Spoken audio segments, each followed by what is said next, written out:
Di dalam ilmu makrifat, kita harus betul-betul menghayati dan mentafakuri secara jernih.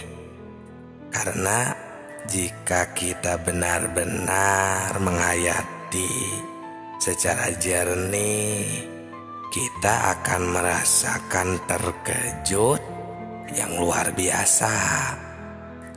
Karena kami setelah mengetahui pentingnya ilmu makrifat, ternyata kita semua manusia yang ada di dunia ini, kita semua sudah mengalami persaksian terlebih dahulu.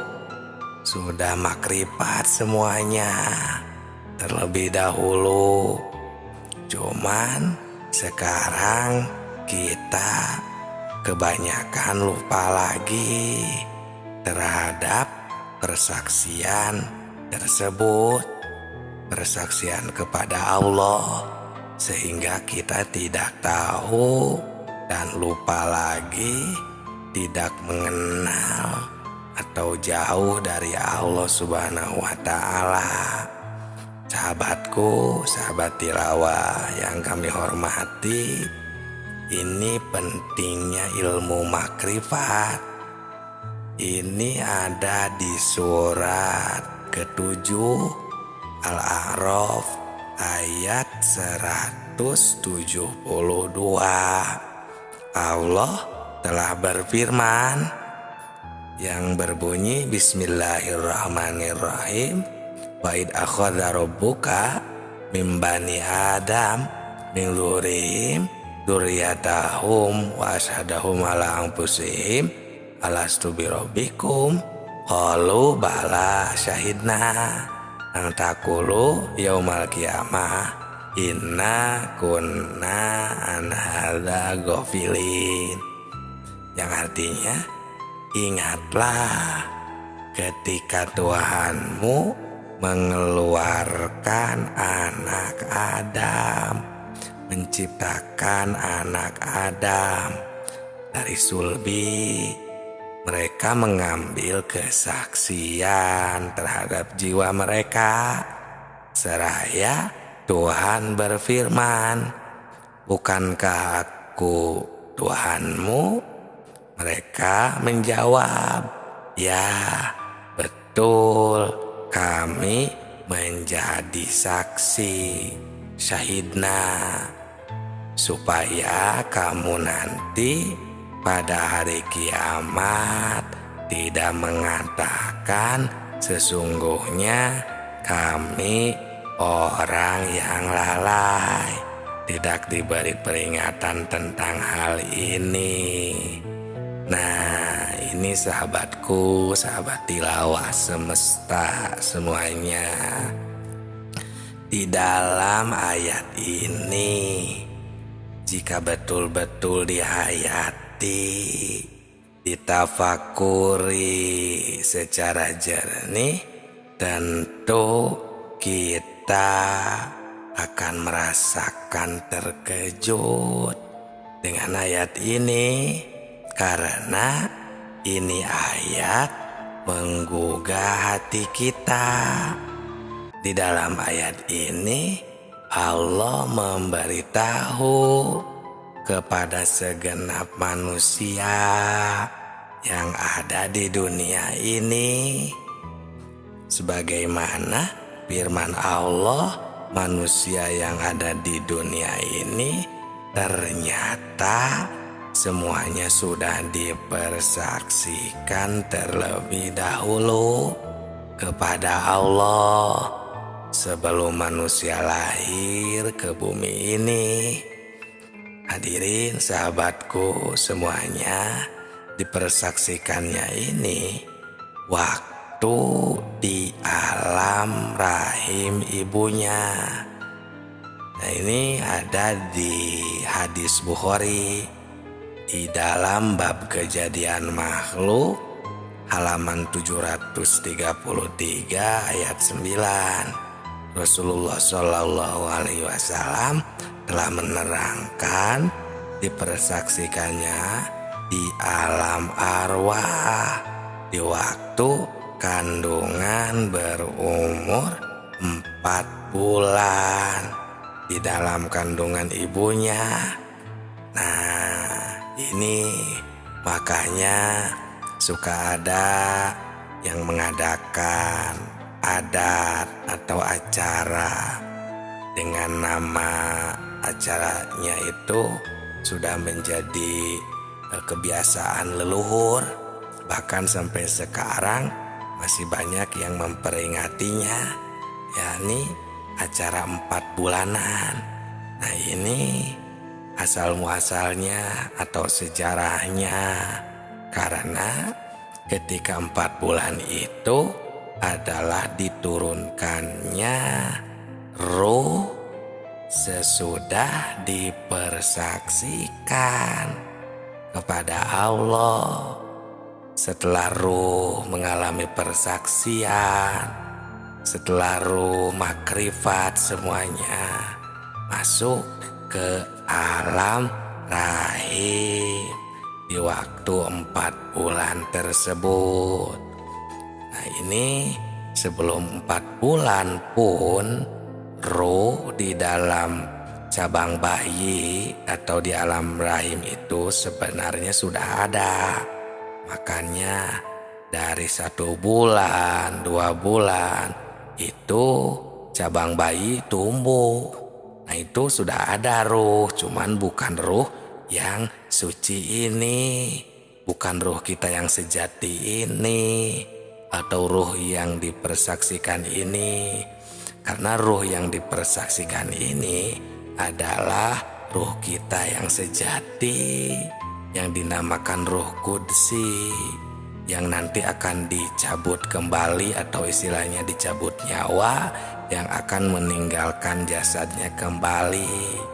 Nah, ini diturunkannya di waktu 4 bulan di dalam kandungan ibunya. Nah, semua ini menurut firman Allah tadi supaya di hari kiamat jangan lupa lagi kepada Allah, agar kita nanti tidak istilahnya berdemo atau mengelak, ya, karena semuanya juga kita sudah pada tahu kepada Allah. Kenapa sekarang banyak yang lupa, jauh dari Allah, seolah-olah tidak tahu sama sekali. Padahal dahulu kita ini sudah mengalami pertemuan, sudah mengalami persaksian atau makrifat kepada Allah. Nah, ini maksud dari ilmu makrifat ini. Di video ini kami mengingatkan agar kita semua sebagai manusia jangan leha-leha, jangan terlena, atau jangan hidup ini kita melupakan Allah.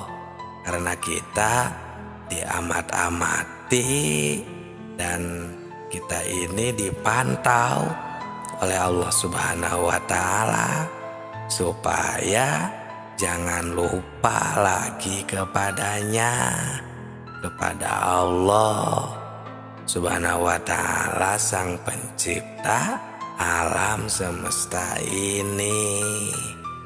Nah, dengan hati yang jujur, kita jangan mendustai diri sendiri.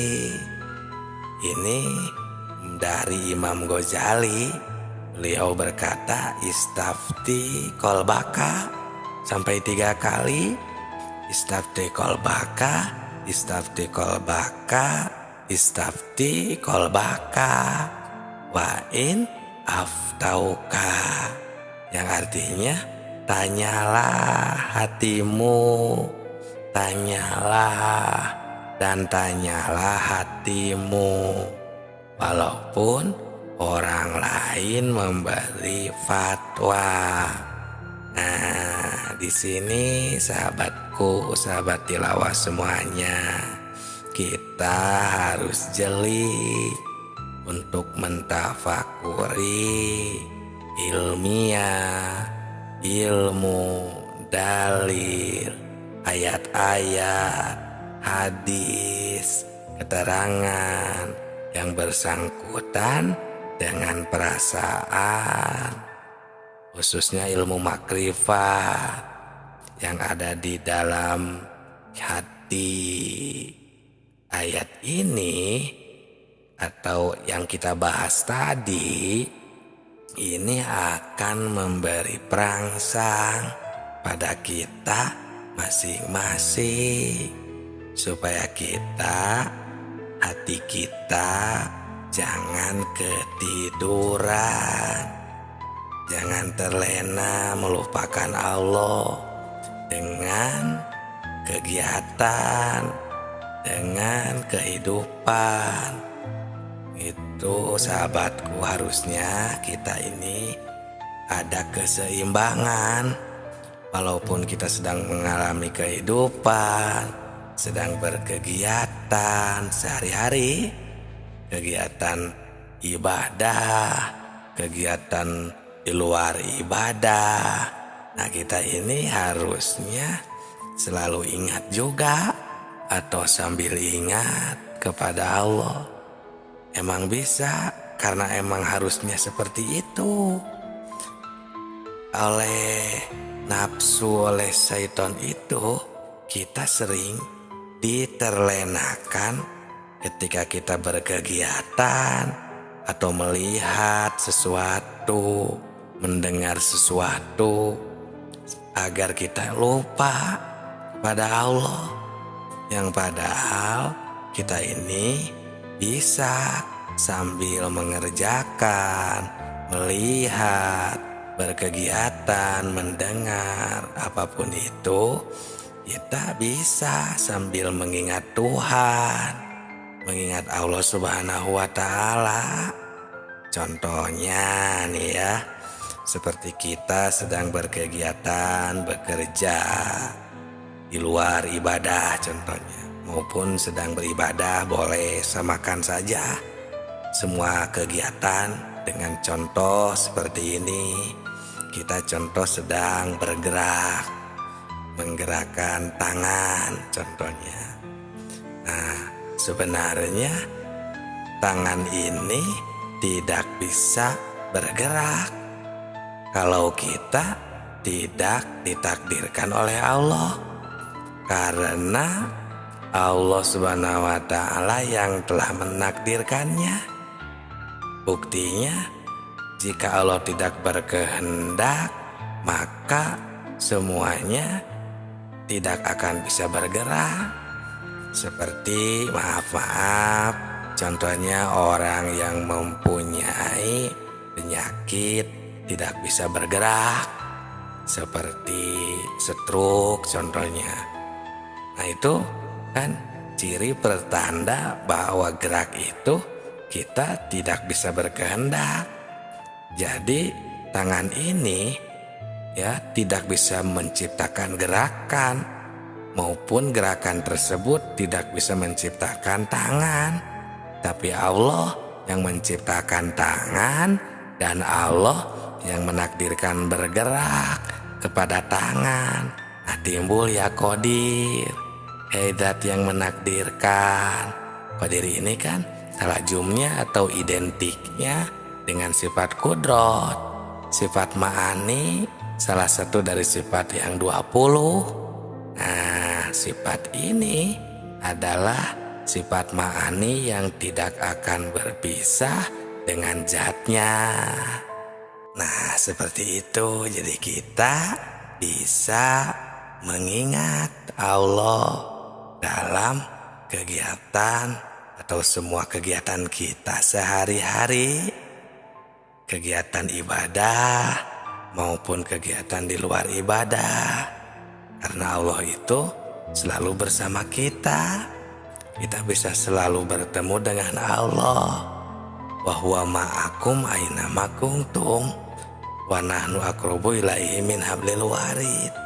Allah itu selalu bersama kita dimanapun kita berada, dan Allah itu lebih dekat dengan kita, lebih dekat daripada tenggorokan istilahnya.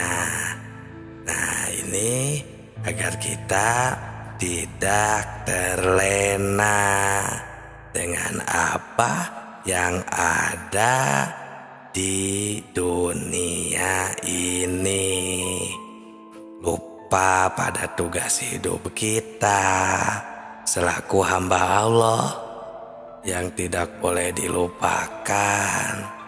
Di antaranya menjalankan perintahnya, menjauhi larangannya. Nah, sedangkan jika kita jauh dari ilmu makrifat atau lupa kepada Allah, itu yang menjadi bibit kita melakukan permaksiatan.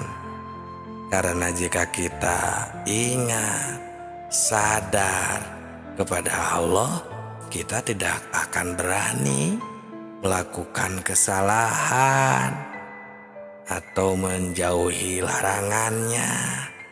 Jadi kita akan terus melaksanakan apa yang telah diridhoi oleh Allah dan menjauhi larangannya. Nah, itu semuanya untuk perintahnya ada di dalam Al-Quran dan hadis dan di pengajian-pengajian umum. Kita tinggal pelajari, kita tinggal menghayatinya. Dan begitu pun yang dilarang oleh Allah, semuanya akan banyak dibahas di pengajian-pengajian umum di daerah setempat. Sahabatku, sahabat tilawah semesta semuanya, dalam ayat tadi di atas, Allah Subhanahu wa Ta'ala telah memberi peringatan kepada kita semua agar kita jangan lupa kepada Allah Subhanahu wa Ta'ala. Sekarang mari kita tanya diri kita masing-masing, apakah kita sekarang ingat kepada Allah? Nah, di sini kita harus bertanya kepada hati kita yang terdalam, yang jujur. Jangan membohongi diri sendiri. Sekali lagi, apakah kita sekarang ingat pada Allah? Perhatikan pertanyaannya.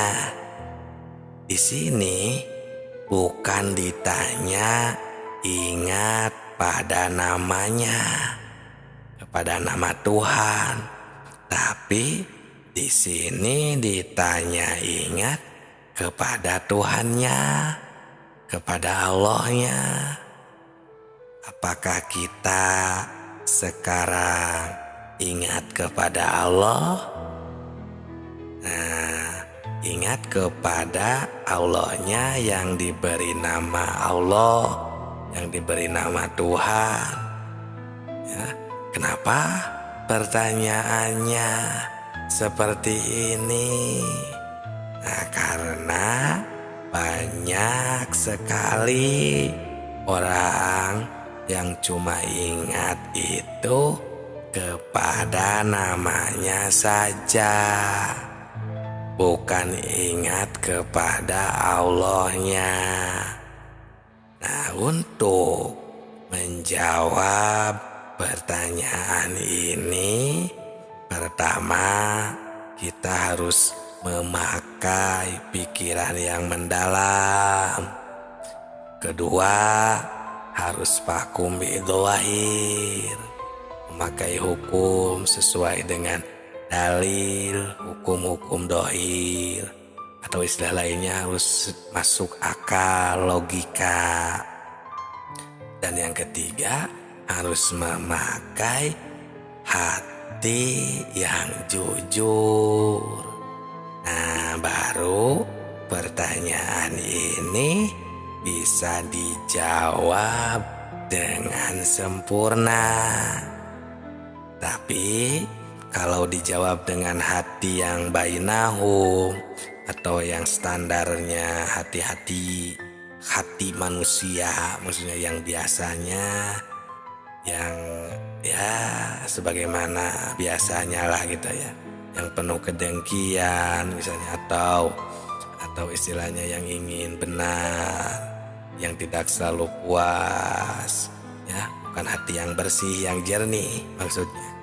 Nah, ini pasti akan menimbulkan fitnah di kalangan umat Islam. Naudzubillah, jangan sampai terjadi seperti ini, karena ini ilmu makrifat. Ini ilmu makrifat tingkat tinggi, dan ini cuma mengingatkan hati kita, khususnya umat Islam, jangan sampai keliru untuk menetapkan akidah kita kepada Allah Subhanahu wa Ta'ala.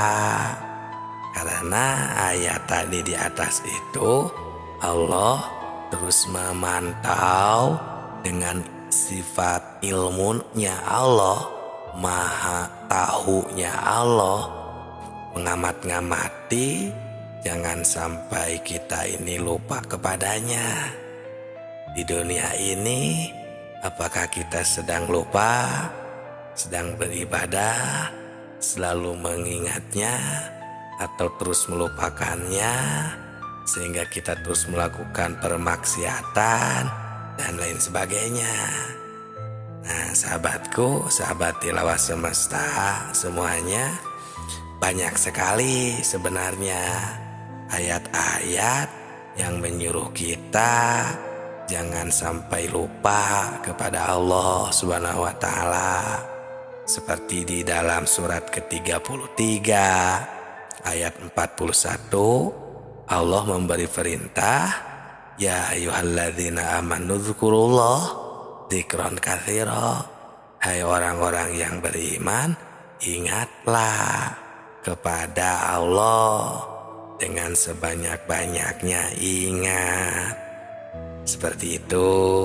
Terus ada lagi di dalam surat ke-7 ayat 205, Allah Subhanahu wa Ta'ala berfirman, wadzkur rabbaka fi nafsika tadarruan wa khifatan wa dunal jahri minal qaul bil guduwi wal asal wala takum minal ghafilin. Yang artinya, sebutlah, berzikirlah, sebutlah nama Tuhanmu dalam hatimu dengan merendahkan diri, rasa takut, dengan tidak mengeraskan suara di waktu pagi dan petang. Dan janganlah kamu termasuk orang-orang yang lalai, ghafilin, yang lupa kepada Allah Subhanahu wa Ta'ala. Nah, sahabatku, sahabat tilawah semesta semuanya, kalau ayat ini dikaji, ditafakuri secara mendalam, pasti kita ini akan terpanggil secara spontan. Terus kita akan mengusahakan supaya kita terus mengingat kepada Tuhan. Bahkan ada lagi yang sering kita baca ini dalam keterangan sholawat, ya, yang berbunyi fi kulli lamhatin wa nafasin bi'adadi kulli ma'lumilak.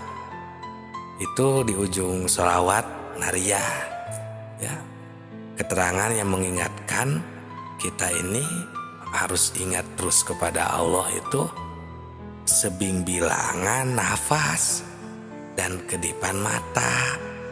Nah, jadi zikir di sini atau wadhkur, ya, fadhkur di sini, nah, kan artinya ingat kalau secara terjemah lugot. Nah, ingat ini adalah pekerjaan hati. Sedangkan hati ini kalau kita rasakan, ini sudah bukan pekerjaan lisan. Kalau kita mau benar-benar nih merasakan, ya, ingat itu adalah pekerjaan hati, bukan pekerjaan lisan. Nah, jadi kebanyakan kan zikir itu hanya di lisan, yang padahal jika mau ditingkatkan lagi, mau disempurnakan lagi, nah, bukan hanya pekerjaan lisan tentang zikir ini, tapi pekerjaan hati. Maksudnya, jadi si hati ini bisa ingat ini kalau sudah ada pemberian dari dua panca indera seperti mata, telinga, nah, dan panca indera lainnya tentunya. Kalau tidak ada pemberian dari panca indera, itu tidak akan ada biasanya di dalam hati. Coba saja kita rasakan, bisakah kita ingat kepada yang belum diketahui? Nah, biasanya ini kan tidak mungkin, karena bisanya kita ingat itu harus pada yang sudah kita ketahui. Contoh, kita ini dikarenakan sudah bertemu dengan seseorang yang bernama contohnya Ki Jaid, maka kita tahu ketika kita bertemu di jalan atau kita membayangkannya pun, itu bisa kita mengingat karena kita pernah bertemu dengan yang namanya Ki Jaid. Tapi jika kita belum tahu, belum pernah bertemu dengan si Ki Jaid, maka walaupun di jalan berpapasan, kita tidak akan tahu bahwa itu Ki Jaid, tidak akan mengenalnya, tidak akan saling menanya, karena kita tidak tahu bahwa Ki Jaid itu yang itu. Nah, jadi tidak akan ada di dalam hati ini. Nah, jadi kembali lagi, hati bisa mengingat itu jika sudah ada pemberian dari panca indera.